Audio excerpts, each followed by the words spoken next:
How's it going, guys? It is October. It is the Halloween season, and Bootsy and I thought it would be a good idea to give you our top 5 favorite horror films of all time. Yes, Mike and I, we've known each other for many years, and we've watched a lot of horror films together, a genre that we both love. And so let's get right to it. All right, number 5 for me is the Amityville Horror from 1979. There have been many Amityville Horrors made since, sequels and prequels and whatnot, but the original is the one I'm talking about. This young couple, George and Kathy Lutz, move into this house in Amityville, Long Island, with their 2 kids and their dog. And as you can imagine, the house is haunted. You know, haunted houses in horror films, it's a cliche, and this movie is not short of any cliches. You have the moving furniture. There's a window that closes on the kid's hand. All that stuff, and so you might be wondering why I love this movie. For one thing, there's local history to it. It was filmed not far from where Mike and I grew up, so it was like this kind of local legendary horror movie. The movie is based on a book, which is allegedly based on a true story. It's since been debunked. The whole thing was like an insurance scam, but what I love about this movie is that the lead actor, James Brolin, I think is amazing in it. It is a little campy, the movie, but he has so many great lines that I love repeating. He starts to go crazy at one point, and it might remind you of the Shining a little bit. The man starts to go nuts and is a threat to his wife. And even in this movie, he even has an axe in dreams. It has a hallucination that he hits his wife in the head with an axe. There's a lot of similarities to that, but the difference is he's conscious of it.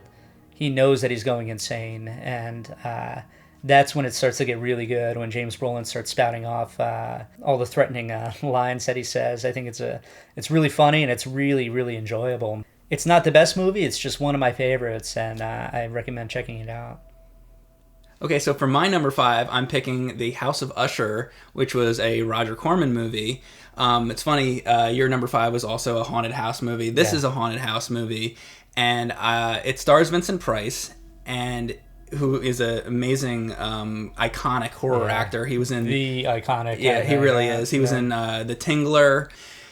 He's one of the big reasons this movie's great is because of his performance. It's just captivating. But the reason this movie sticks with me, there's a lot of other movies that I thought to throw on this list, like I might have picked Night of Living Dead and Texas Chainsaw Massacre and stuff like that. But I picked this because I always think about this movie. For me, it's like the quintessential haunted house movie. If I ever wanted to show somebody a movie about a haunted house, I would show them this movie. The movie has a very like painterly quality to it. Like you could pause this movie at any part and it's just like beautiful to look at, like the frames, the mansion, the fog, and just the atmosphere of it. It's a hard movie to describe exactly why I like it so much. It's the kind of thing you just have to see, because it's sort of the feeling that it invokes as you watch it. Of course. It puts you into sort of this sort of like sleepy, nightmarish mindset when you watch it, and it's just it really brings me in. It really sucks me in why I watch it. And again, Price's performance is, I think, maybe his best performance ever, in my opinion. Wow. And you know, it's phenomenal. It's just a movie you got to see.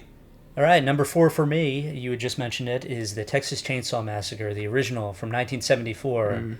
Almost picked it for my list. Yeah, it's it's classic horror. The plot involves a girl and her friends and her brother, I believe, a paraplegic brother.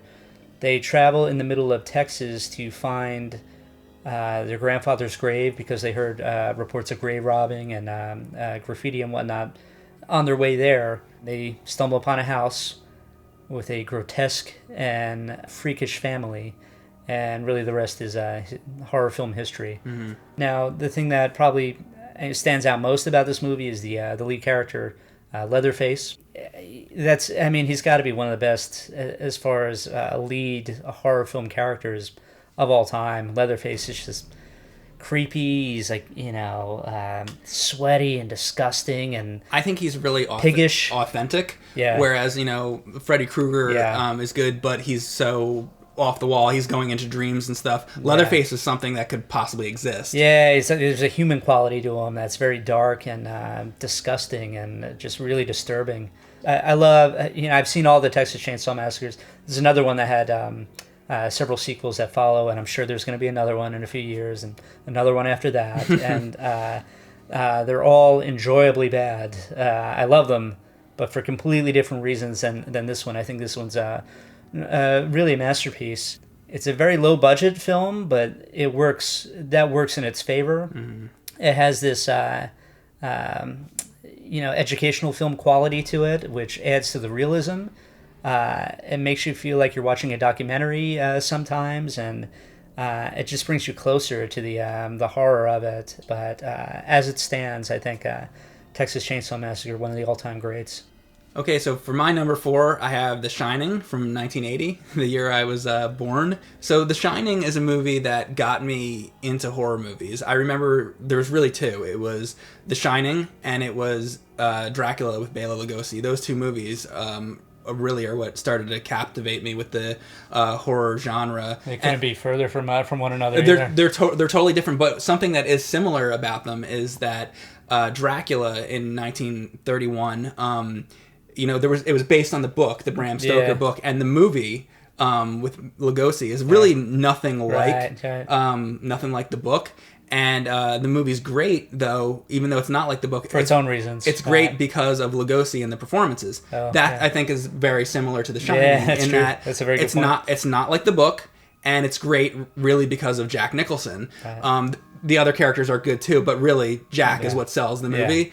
And something about Nicholson, people say that, I remember Spielberg actually talking about seeing the movie and talking to Kubrick about it and saying, don't you think Jack's performance is a little over the top? And I think, his performance is definitely over the top. But the thing is shouldn't it be over the top? Yeah. He's an axe murdering maniac. He should be over the top, right. Right. So I think that's perfect. I think it's now that you mention that, I think it's a thin line between being just enough and being too much, and I think he goes past the too much to the point where it's good again. He makes it to the other Yes, side. exactly. Yeah. Right. It goes so far. Yeah. I love the movie. It almost made my list as well. There's a slow build to it, which is great, and that's Kubrick. That's all Kubrick. Mm-hmm. But the visuals, there's the iconic twins and the blood coming down the hallway and stuff. But yeah, I was going to mention that since it is Kubrick, like the angles that he uses, he does all these interesting, above shots. Yeah. And I know there's this one shot of the maze in the movie where they show the maze on the table and it like zooms in. Yeah. And there's just so many interesting things that they did with it. Yeah. So great movie. Check it out if you haven't ever seen it. All right, number 3 on my list is Jaws, the classic from Steven Spielberg from 1975. Now, Jaws is not just a classic in the horror genre, but one of the great American classics in all of cinema. So the plot is there is a shark attack at a seaside island, Amity Island, not Amityville Horror, Amity, right. And it was actually filmed in or around Martha's Vineyard. And a young boy gets eaten by a shark. There's cause for concern, obviously, by the local chief of police, and he wants to shut down all the beaches until they get rid of the shark. And the mayor, he runs into problems with the mayor because of the local economy. It's around 4th of July, and the mayor doesn't want to shut down the beaches in the middle of summer. It makes sense. So there's that kind of struggle, and then the shark comes back and kills somebody else. So the chief of police, an oceanographer, and a shark hunter named Quint, classic, they set out to kill the shark, and that's basically the movie. And it is one of my favorites because it's one of those movies that if it's on television, I have to watch it. No matter what point in the movie it is, I have to stop what I'm doing and watch it. There's so many things to love about it. First and foremost, the directing. Spielberg just redefine the genre of horror with this movie. The setting is great. We grew up near the beach in New Jersey, and so I was always on the beach growing up. It was a really creepy movie to see on television when I was a kid.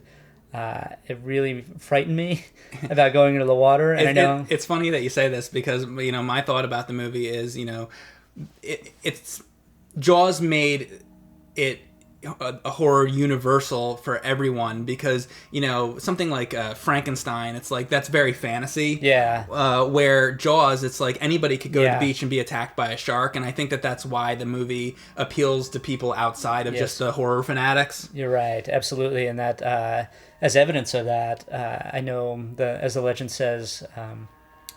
Beach attendance went down dramatically that following year, because people were just afraid of sharks. There have been so many rip-offs since of the movie, but a couple, yeah. and I'm sure next summer we'll get another Sharknado. Yeah, and even the sequel. There's Jaws sequels that are terrible, but it's just such a legendary movie. I love everything about it. The dialogue is incredible. The characters are great. And really, I think what it comes down to is that it's such a believable story and movie that it touches a nerve in a lot of people, myself included. Okay, so for my number 3, I'm picking Alien from 1979, as directed by Ridley Scott, and it is a horror movie, but it's just a horror movie that's set in space. The thing about it is, the movie itself, if you haven't seen it, and why it's so great, it reminds me of Halloween, where Jamie Lee Curtis is being hunted down by Michael Myers, and that movie is really, really suspenseful and has a good build-up. This is like the same thing. It's just in space, and this is where you get confused. There's the director Ridley Scott, but the character's name is Ripley. Ripley, played by Sigourney Weaver, is being chased down by this alien, and it is so suspenseful, the build up until you finally see this alien. Now, there are a lot of old sci-fi and horror movies where you'll watch the movie and you're waiting, oh my god, what's gonna happen? And then finally when they show the alien or the monster, it's just some stupid thing with like golf ball eyes and it looks terrible.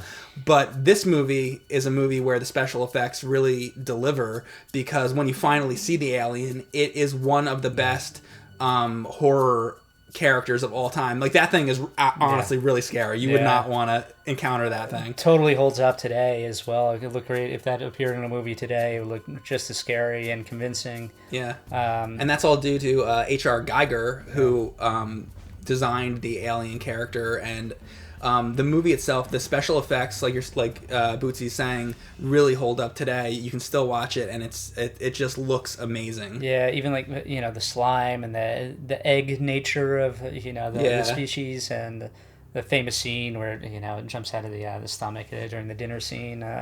It's just such a great movie, and the female lead, Sigourney Weaver. She's awesome. That's the only difference, I think, what you're saying between Halloween and Alien. Yeah. Is that Jamie Lee Curtis is awesome in that movie. Sigourney Weaver's amazing. She's a badass. Like she's like she kicks ass. She actually might be my favorite female role in any movie. Yeah, awesome. Yeah, great choice. Great movie. Okay, number 2 on my list is Jacob's Ladder from 1990, directed by Adrian Lyne. This movie stars Tim Robbins as Jacob Singer, who's a Vietnam vet, and as he goes on about his mundane work and job and life, basically, he starts experiencing these grotesque hallucinations. He meets up with one of his former comrades, one of his former soldiers, and that soldier is going through the same thing. And as they discover later on in the movie that they were given this experimental drug by the military that was supposed to make them more aggressive in war, and it's really, really disturbing movie to me. I saw it at a young age, and it's one of those things I can't get past, because I remember the first time that I saw it. It disturbed you at a young age? Oh, incredibly, yeah. It might be a little too dark for some people. It's not like your typical slasher or anything like that. It's the Vietnam War had occurred, less than 20 years earlier, and so those wounds were still deep in our country. It's just a really dark, murky, disturbing movie. They have people with missing limbs and like seizures and whatnot. It's just it's for like the horrors of war. Yeah, and it's really good. It's a unique. What can really be more horrifying than that? Yeah, truly. Yeah, right. Truly. So it's I don't know. I don't think it gets the love that it deserves. It's a great movie. I suggest checking out Jacob's Ladder from 1990. Okay, for number 2, I'm picking King Kong. It's one of my favorite films of all time. I'm talking about the 1933 version, not the Peter Jackson one. Yeah. But King Kong, I don't even know where to begin. I could talk about this movie for hours. but it's, first of all, it's one of the greatest movies of all time. There are a lot of people that I think have not seen it because there is a prejudice, I think, against older black and white movies. People a lot of times won't watch it because it's in black and white, or it's too slow, which is a shame. Right. This movie is not slow. If you want to see a black and white movie that's like got a better pace, this one, everything about it is really perfect. And it's amazing that you can watch the movie and feel bad for the character because Kong is on an island, and they find him and they're like, oh, he would be a great thing to bring to the States and put on display, and we can make a lot of money off of him. And you feel really bad for this character because he's ripped out of his native land, his habitat, and his habitat. So that when he comes to New York City and he starts destroying the subways and all the great scenes that are amazing, by the way, with the animation, but when he starts doing that, you feel like, good that he's doing that. Fuck these people. I hope he fucks everything up. And he meets the female character, Fay Ray, and he falls in love with her, and you know, he's holding her, but he's not hurting her. He's not trying to kill her or anything. He's just like in love with her. So the movie, in a weird way, is kind of a love story. Where the movie is like a horror movie is that when they're still in the jungle, Kong is stepping on natives and he's eating people, and there are some horror elements to the movie. This is why I'm not picking it as my number one, because it's more of it's largely an adventure film and a love story, not just a horror film. Right. And the other important thing to mention is this movie originated so many special effect techniques, like front and rear screen projection, and it's just, if you haven't seen it, you have to see it. It's one of the greatest movies of all time. Incredibly ambitious for the time as well. Absolutely. All right, number one for me, my all-time favorite horror film is Alice, Sweet Alice, a forgotten and underrated horror film from 1976 directed by Alfred Soule. Now, as the plot goes, a young girl, played by a very young Brooke Shields, actually, is strangled and burned to death on the day of her own communion in the church. And everyone seems to suspect that it was her older sister Alice who did it. As the movie goes on, there's a rash of stabbings, and by this figure dressed in what I deem to be the creepiest... yellow raincoat. Just a yellow raincoat, white stockings. This movie takes place in the 60s, by the way. And the clear mask. The clear mask, the translucent mask with like the makeup on it, just creeps me the hell out. There's something so creepy about that. And everyone begins to really suspect that it's Alice, and the mother is the only one really defending her. You know, there's a twist at the end. It's a deeper movie than that. There's underlying currents about infidelity and faith and God and whatnot. Now, I saw this movie as a kid. It used to be on Channel 9 all the time. On like Sunday afternoons, they would show these movies, and it was highly edited, of course. But there's so many jump scares in this movie, and I love the pace of it. The director does a great job. It's a very slow-moving movie, and the payoffs are huge. There's this crazy scene where the aunt gets stabbed. Just crawling out of the apartment building into the pouring rain. The blood is just washing away with the rain and the water. Yeah. It's just a beautiful, in a weird way, a beautiful movie in the horror genre. One of the characters I hope you'd mention, if you don't mind, is the older man in the movie. The neighbor and the tenant. He's the one that sticks out to me. He's the worst. Mr. Alfonso, his name is. He's this morbidly obese, perverted tenant in the apartment building in which they live.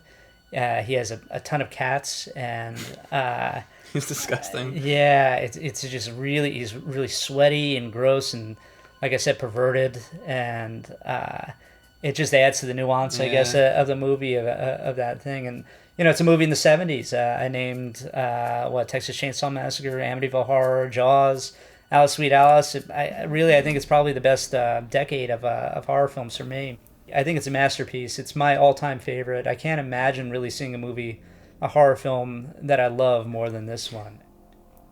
Okay, for my number one, it's going to be the Universal horror movies. Now, you might laugh and say, what do you mean the Universal horror movies? I am going to group them all together and say the Universal monster movies are my favorite. And why I'm doing that is because you can't just watch Frankenstein and not see Dracula. Yeah. They go together. Right. If you can't watch The Wolfman and not see The Mummy, you got to see them all. They're all part of one big franchise, one big story, really. Now, if I was pressed and asked which one of those was my favorite movie, I would actually have to pick Son of Frankenstein. Okay. Now, Frankenstein itself is an awesome movie. I could talk about that. The sequel, Bride of Frankenstein, I actually think is even more entertaining. Yeah, it was one where, Phil Hartman would always do the impressions, and that came from Bride of Frankenstein. But it's one of the biggest movies of the era. It came out the same year as The Wizard of Oz. Yeah. It's the most epic of all of the Universal monster movies. And the fact that, you're getting Karloff and Lugosi in one movie. The movie had a big budget for one of those movies. Everything about it, the atmosphere, just everything. So that's my favorite of the Universal horror movies. But, the thing I like about all of the Universal horror movies is that, this day and age, they're not really that scary. They're actually just really fun movies. Where it's not like it's not at all like your pick for Alice in the House, which that's more gritty and realistic. Yeah. These are not. These are fanciful and they're fun, and that's really why I like them, because they're fun horror movies. Before that, I mean, there was Phantom of the Opera, and there was Nosferatu, and stuff like that. But these are the movies that really popularized monsters and the horror genre. Had it not been for these, who knows what horror movies would have turned out to be later. Yeah. So I think that the Universal monsters are essential for anybody who's gonna get into horror movies or watch them. They're incredibly important. They're a little cheesy at times, but I think they're still awesome to watch. They're beautifully shot, beautifully directed, amazing performances, and they are incredibly important to the horror genre, and they are my favorite movies of all time. Not just horror movies, they're my favorite movies. Wow. People a lot of times ask me what my favorite movie is. It's the Universal monster movies. Yeah, as a whole. But I have to say, great list. I respect them all. Amazing that we didn't, our list didn't cross over. I know we watch and enjoy I a was lot of going to same pick movies. Texas Chainsaw Massacre, but I wanted to throw in House of Usher. Oh, great. Yeah, it's a great. good one. But we hope you enjoyed it, and we hope you enjoy the rest of Halloween. Happy Halloween.